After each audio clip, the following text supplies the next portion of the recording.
ఓం వసుదేవసుతం దేవం కంసచాణూరమర్దనం దేవకీ పరమానందం కృష్ణం వందే జగద్గురుం. శ్రీకృష్ణం వందే జగద్గురుం. శ్రీ రాధాకృష్ణాభ్యాం నమ. అర్జునం వందే జగదేక వీరం. మన గురుదేవులైనటువంటి గోపాలరెడ్డి గారు, అలాగే వేణు గారు, మరి మీకు వారు అందరూ కూడా పొదరిల్లు, గుడిగంటలు, అలాగే ప్రస్తుతం తీస్తున్నటువంటి మళ్ళీ సీరియల్లో మీకు అందరికీ కూడా సుపరిచితులే. అలాగే మన ఛానల్ నడుపుతున్నటువంటి చంద్రమౌళి గారు, మరి దత్తాత్రేయ గారు, వీరందరూ కూడా మీ అందరికీ కూడా ఉగాది పరాభవనామ సంవత్సర శుభాకాంక్షలు తెలియజేస్తున్నారు. మరి వారందరికీ కూడా వారందరి తరపున, మరి నా తరపున మీ అందరికీ కూడా ఉగాది శుభాకాంక్షలు తెలియజేస్తూ, నరఘోష అనేటటువంటిది ఎంతవరకు మన జీవితాల్లో ప్రభావితం చేస్తుంది అనేటటువంటిది మనం చూద్దాం.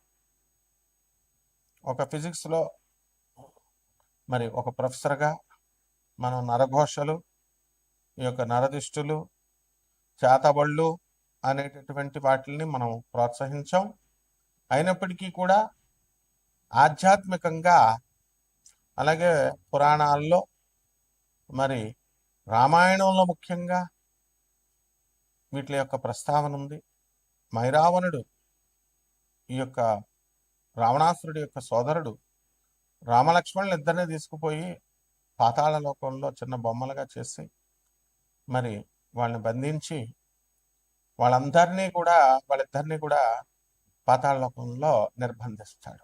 తర్వాత ఆంజనేయ స్వామి వారు వెళ్ళి మైరావణుని వధించి తన కొడుకైనటువంటి మకరధ్వజుడి సహాయంతో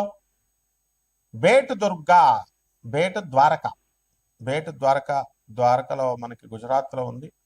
మరి అక్కడి నుంచి ఇద్దరు పాతాళ లోకానికి వెళ్తాడు స్వామివారు. అది బెర్ముడా ట్రయాంగల్ అనేటటువంటిది మీరు విన్నారు. అట్లాంటిక్ మహాసముద్రంలో ఉంటుంది.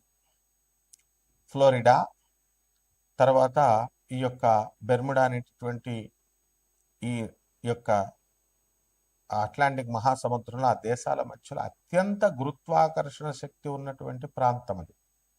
అక్కడికి ఏ ఓడలైతే వెళ్తాయో మరి వార్షిప్స్ అవన్నీ కూడా అదృశ్యమైపోతాయి. ఈ విధంగా జరుగుతున్నటువంటిది ఈ 20th సెంచరీలో కూడా మనకి ఏమిటిది అని చెప్పి దీనిపైన ఇండియన్ గవర్నమెంట్ ఒక కమిషన్ వేస్తుంది. ఇదేంటో ఒక ఆశ్చర్యకరమైనటువంటి సంఘటన. వెళ్ళిన షిప్లు మాయమైపోతున్నాయి. అసలు దాని గురించి మళ్ళీ పరిశోధన చేయడానికి వెళ్ళిన షిప్ కూడా తిరిగి రాలేదు.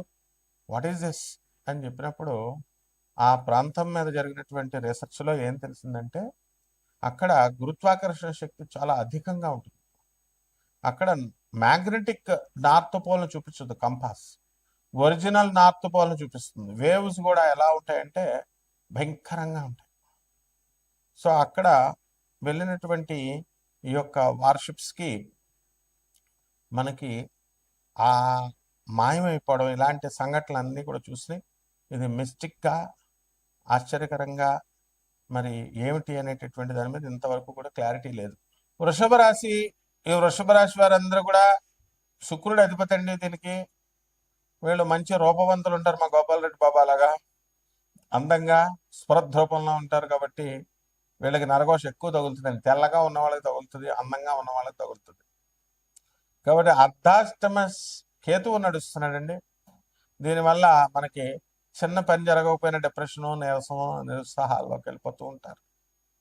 కాబట్టి ఇవంతా కూడా ఆ యొక్క నరదృష్టి యొక్క ప్రభావం. అయితే లాభంలో అండి మీకు శని ఉన్నాడండి. దానివల్ల ఎప్పుడు తిరుగుతూ ఉండేటటువంటి వృత్తులు వాళ్ళు ఉంటారు. అటువంటి వృత్తుల వాళ్ళకి ఎవరండి వాళ్ళు? LIC ఏజెంట్స్, రియల్ ఎస్టేట్ ఏజెంట్లు. మీటింగ్స్ ఎక్కడ పెడతారో తెలుసండి. వీళ్ళంతా కూడా ఎలా తీసుకెళ్లరు, వాళ్ళు హోటల్లో పెడతారు మీటింగ్స్. హోటల్లో కలుద్దామని టీ పాయింట్లో కలుస్తారు, కూర్చుంటారు. మా బాల్సింగ్ బాబా అని ఒకడు ఉండేవాడు. ఎవరినైనా సరే, మా కృష్ణ అని ఒకడు ఉండేవాడు. బ్యాంకు హోటల్స్లో మీటింగులు పెడతారు. అక్కడే అనమాట డీలింగ్స్ ఏదైనా సరే, ఎన్ని లక్షల రూపాయలైనా సరే. కాబట్టి మార్కెటింగ్ ఎగ్జిక్యూటివ్స్, LIC ఏజెంట్స్కి వీళ్ళకంతా కూడా బ్రహ్మాండంగా సంపాదిస్తారు. అండ్ స్త్రీల వల్లనే వీళ్ళు లిఫ్ట్ అవుతారు, స్త్రీల వల్లనే డౌన్ఫాల్ అయిపోతారు కూడా. వృషభ రాశి వారు శుక్రుడు అధిపతి అండి. కాబట్టి మనం బ్రహ్మాండమైన బట్టలు వేసుకోవాలా, కొత్త కొత్త బట్టలు వేసుకోవాలా. బంగారాలు ఎన్ని పెట్టుకుంటారు చూడండి, వడ్డీ వ్యాపారాలు చేసి మా అనపర్తి రెడ్లు ఉంటారు మా వాళ్ళు, వాళ్ళంతా కూడా మంచిగా ఫైనాన్స్ బిజినెస్లు ఇవన్నీ మంచిగా ఈ గోల్డ్ చైన్స్ ఫైనాన్స్ బిజినెస్ వాళ్ళు ఎవరన్నా చూడండి, దిష్టి తగలేదు పాపం వీళ్ళకి. లాస్ట్కి ఏమవుతుందంటే వీళ్ళు వడ్డీకి ఇస్తారు అవసరాలకి, వాళ్ళు కట్టరనమాట. ఫైనాన్స్ బిజినెస్లు చేస్తున్నటువంటి వాళ్ళంతా కూడా సెక్యూరిటీలు లేకపోవడం వల్ల డౌన్ఫాల్ అవడానికి అవకాశాలు ఉంటాయి. విద్యార్థులు చదువులో బ్రహ్మాండంగా ఉన్నారు, ఇటువంటి వాళ్ళంతా కూడా సెకండ్ జూన్ తర్వాత చదివేది ఉండదు. వాట్సాప్లో ఫోన్స్ మీరు కొనిస్తారు కదా, మీరు వాడేటువంటి ఫోన్ మామూలు ఫోన్లు అనుకోండి, మీ పిల్లలు పాపం బాగా చదువుతాను డాడీ అంటే ఎక్కువ ఫీచర్స్ ఉన్నటువంటిది ఐఫోన్లు అన్నీ కొనిస్తారు. అరే గాడిదా స్టూడెంట్ రా నువ్వు, నేల మీద కూర్చొని, మా పుల్లారెడ్డి అని ఉండేవాడు మా అసిస్టెంట్ ప్రొఫెసర్, ఎంటెక్ స్టూడెంట్ కూడా నేల మీద కూర్చోబెట్టేవాడు. ఏంట్రా బాబు అలా కూర్చోబెడుతున్నావు అంటే, దే ఆర్ స్టూడెంట్స్, కిందే కూర్చోవాలనేవాడు. మరి మీరు మాత్రం డాడీ చిట్టా కన్నయ్య అని ఒక ఆవిడ ఉంటుంది, కన్నయ్య కన్నయ్య అని అందరినీ ఉంటుంది. మరి అలా వాళ్ళందరికీ ఐఫోన్స్ కొనిస్తే ఏం చదువుతారండి వాళ్ళు? లవ్లు, ఫ్రెండ్స్తో చాటింగ్లు. కాబట్టి నరఘోష అది. ఏదైనా సరే మీ ప్రోగ్రెస్ ని హిండ్రన్స్ గా ఉండేటటువంటిదే నరఘోష. ఇట్ డజంట్ మీన్ దాట్ నేను మాస్టర్స్ చేశాను, నేను యుఎస్లో లండన్లో మాస్టర్స్ ఏం చేశాను, ఐఐటీలో చేసాను. అలాంటి వాళ్ళందరూ కూడా సైన్స్ సైన్స్ అనేటటువంటి వాళ్ళకి కరెక్ట్గా లే ఆఫ్లు చేసి ఉద్యోగాలు తీసి పడదుబ్బారు. సో ఇప్పుడు దేవుడు అండి, ఎవరు రెమెడీస్ చెప్తాడు, వాడికి జాతకం వచ్చినా రాకపోయినా యూట్యూబ్లో కొట్టడం, జ్యోతిష్కుడు మంచి నామాలు నాకులకు పెట్టుకుని డ్రెస్ పెట్టుకుంటే వాడికి ₹1,00,000 2,00,000 ఇస్తారు.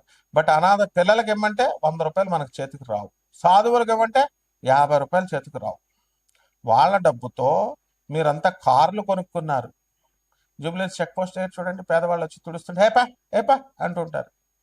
వాళ్ళంతా వాళ్ళ డబ్బుతోనే రా, మీ అందరికీ కూడా డబ్బులు వచ్చినాయి, లోన్స్ వచ్చినాయి, విల్లాలు కొనుక్కున్నారు, కార్లు 5 సంవత్సరాల్లో లోన్లు తీరుస్తున్నారు.